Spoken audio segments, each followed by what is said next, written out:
তারা টুকা দিবে না।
কালকে অ্যাসিস্ট্যান্ট রিটার্নিং অফিসার ধর্মনগর উনি আমার কাছে একটা কমপ্লেন পাঠিয়েছেন।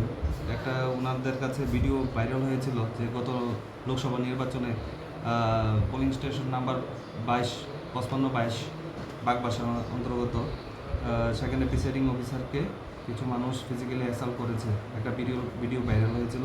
তো সেই ভিডিওর উপর ভিত্তি করে উনি sector officer, civil sector officer, micro observer তাদের রিপোর্টের উপর ভিত্তি করে আমাদের কাছে একটা কমপ্লেন লঞ্চ করেছেন কাজল দাস এবং কিছু আননোন মিসক্রিয়েন্টসের বিরুদ্ধে, যে তারা প্রিসাইডিং অফিসারকে ফিজিক্যালি অ্যাসাল্ট করেছেন। তো সেই কমপ্লেনের উপর ভিত্তি করে আমরা একটা স্পেসিফিক কেস রেজিস্টার করেছি, যার নাম্বার হচ্ছে 26/2024 কদমতলা পিএস কেস নাম্বার, এবং আন্ডার সেকশন হচ্ছে 353, 332, 131 রিপ্রেজেন্টেশন অফ পিউকাল অ্যাক্ট এবং 34 আইপিসিতে আমরা কেস রেজিস্টার করেছি। তো ইনভেস্টিগেশন চলছে এবং আইনানুগ ব্যবস্থা নেওয়া হবে। কাউকে কি অ্যারেস্ট করা হয়েছে? এখন অবধি অ্যারেস্ট করা হয়নি, কিন্তু আইন অনুযায়ী যা যা করণীয় সবই হবে। যে ভিডিও ফুটেজটা ভাইরাল হয়েছে সেটা কি আপনারা পেয়েছেন? হ্যাঁ, পেয়েছি। ভিডিওতে তো ক্লিয়ার আছে কে বা কারা মারছে। সেখানে কাজল দাস আছে এবং কিছু আননোন আছে, তারা ইনভেস্টিগেশন বেরিয়ে আসবে। বিধায়কের বিরুদ্ধে কি কোনো? না, বিধায়ক তো সেখানে কিছু নেই। বিধায়ক এই মামলা জড়িত না, বিধায়ক ছিল না। কাজল দাস কি জেলা সভাপতি? উনি কি?